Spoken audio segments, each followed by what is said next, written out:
telah dimulakan di tangan Al-Imam Al-Ghazali, yang lahir pada tahun 450 Hijrah, meninggal pada tahun 505 Hijrah. Dan sedangkan pembebasan Palestin di tangan Masjid Al-Aqsa, di tangan Salahuddin Ayyubi, telah sempurna pada hari Jumaat 27 Rajab. Kita pun nak masuk bulan Rajab ni, Ustaz Ramli, ni sudah tepat kita bincangkan buku ni, bulan Rajab pun bulan yang penuh barakat, 27 Rajab 583 Hijrah. Jadi sebenarnya tidak sampai 100 tahun daripada proses Imam Ghazali Hujjatul Islam memperbetulkan, saya gunakan istilah software, dari segi teorinya, konsepnya, pemahaman ketika zaman beliau. Dan software inilah kemudiannya telah diterjemahkan, disambung perjuangannya oleh Syekh Abdul Qadir Jailani dan sebarisan lagi tokoh-tokoh ulama tarbiyah, ulama murabbi, ulama tasawuf yang telah menumbuhkan madrasah-madrasah tarbiyah mereka yang tersendiri di sekitar dunia Islam ketika itu. Madrasah Suhrawardi, Syekh Adi bin Musafir, tersenarai lebih pada 10 madrasah yang kecil dan besar dalam buku ini, telah menerjemahkan software yang telah dimurnikan oleh Imam Ghazali ini kepada bentuk institusi, silabus, sukatan yang sistematik, yang akhirnya inilah yang berhasil mencetak generasi, mencetak para alim ulama, mencetak para pemimpin tentera, para pemimpin kerajaan, pentadbir, dan para hartawan yang berkualiti, yang akhirnya mereka inilah yang bersama-sama di bawah pimpinan Salahuddin Al-Ayyubi mencukupi syarat untuk dikurniakan kemenangan oleh Allah Subhanahu Wa Taala.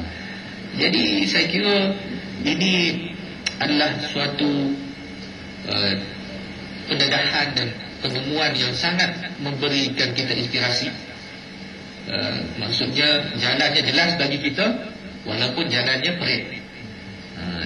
Seperti manalah apa-apa yang berharga itu sudah tentu tidak murah harganya.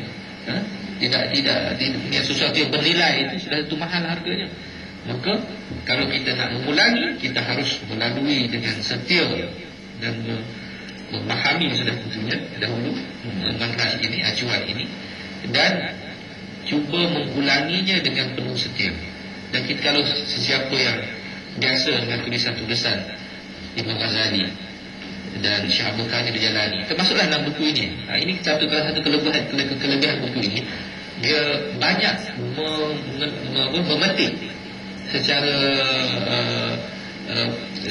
panjang lebar kata-kata dan pandangan-pandangan tokoh-tokoh ini, sehingga kan kalaupun mereka yang mungkin tak biasa membaca karya-karya Imam Ghazali, Syekh Abdul Qadir Jailani, akan dapat merasa kita bagaimana begitu dalam dan begitu hebat pemikiran islah, tajdid yang dibawa oleh dua ulama ini, yang maksudnya sekali lagi bukan mudah. Hari ini memang ini masalah kita hari ini, ramai orang bercakap tentang nak memperjuangkan Islam, kebangkitan Islam. Tapi kalau kita tengok kadang-kadang dalam diri individu ataupun organisasi yang bercakap tentang itu, adakah dia benar-benar menepati standard dan mutu ataupun benchmark yang ditetapkan oleh para salafus salih kita, termasuklah seperti yang dibawa buku ni, iaitu suatu soalan lain. Jadi saya kira ini antara yang penting di bawa buku ini. Terima kasih Dr. Haji Yusri dan Presiden Adim yang telah menguraikan berkenaan dengan madrasah, itu satu gerakan penyediaan generasi Salahuddin Dan buku ini tidak berbicara tentang sejarah Salahuddin secara biografi ataupun secara direktori peperangannya, tapi berbicara tentang generasi Salahuddin sendiri. Dan apa yang saya cukup tertarik daripada apa yang telah disebutkan oleh Tuan Haji Yusri sebentar tadi ialah berkenaan dengan reformasi, madrasah reformasi, Jadi kepada Dr. Farid, mungkin kalau kita lihat kini, reformasi ini telah cuba untuk dihidupkan oleh setengah pihak. Sebagai contohnya di ABIM sendiri pun kita pernah mengejutkan dengan reformasi dunia pendidikan, bermula dari pasti ataupun daripada pasti Taski. Daripada Taski kemudian kita angkat kepada peringkat sekolah rendah dan sekolah menengah, ya. Dan ini pun sudah menjadi satu kejutan. Tapi sayangnya reformasi ini jarang bersambut. Ini realiti semasa, ya. Jadi kenapa hal ini berlaku dalam realiti semasa kita? Silakan Dr. Farid. Terima kasih Ustaz Zamri. Saya ingat soalan itu agak penting, dan seperti mana yang disebut oleh Ustaz Zamri sendiri tadi, bahawa reformasi yang selalunya dilandasi oleh ilmu dan pendidikan ni, dia kadang-kadang tak popular, sebab orang tak berapa nampak, dan selalunya orang kata dia lama sangat.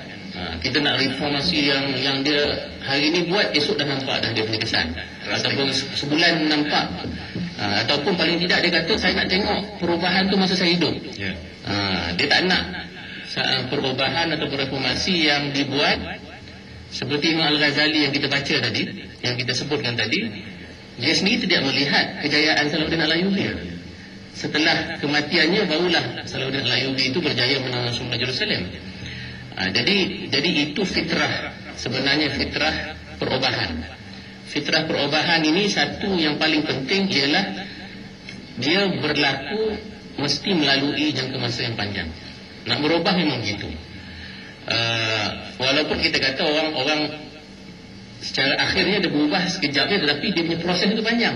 Sebagaimana juga reformasi yang cuba dibuat oleh Imam Al-Ghazali ini, persediaan yang dibuat itu bukan pendek, yang akhirnya dapat melahirkan tokoh seperti Salahuddin Al-Ayyubi itu sememangnya mengambil masa yang panjang. Dan saya ingat soalan itu juga penting kerana di situ ia akan menunjukkan apakah dia kriteria ataupun syarat utama yang harus ada dalam satu-satu perubahan. Dan Dr. Kailani telah menyatakan dan menegaskan dalam buku ini bahawa syarat yang paling utama ialah perubahan atau reformasi itu mesti dulu berlaku dalam konteks pemikiran dan pendidikan. Sebab itu di akhir buku ini, kalau siapa yang baca lah, saya takut ada yang beli tapi tak baca sampai habis, sebab buku ni tebal. Sebab itu kita paling tidak, kalau yang tak baca, kita ceritakan sikit bahawa dalam bab 6 itu salah satu daripada disebut sebagai kaedah penting perubahan ini, kata Dr. Kailani, ialah dia mesti bermula dengan perubahan disebut pola pemikiran, cara berfikir. Dan cara berfikir ini dia tidak boleh berubah sekejap. Kita pun nak ubah seseorang punya sudut pandangan ini, kita kena tiap-tiap hari bercakap dengan dia, kita kena didik dia, kita kena tanamkan ilmu-ilmu pada dia, barulah akhirnya cara dia melihat sesuatu ataupun cara dia berfikir itu akan berubah. Jadi itu merupakan prasyarat yang paling penting. Dia mesti bermula dengan perubahan dari segi pemikiran yang berlaku atas landasan ilmu dan pendidikan.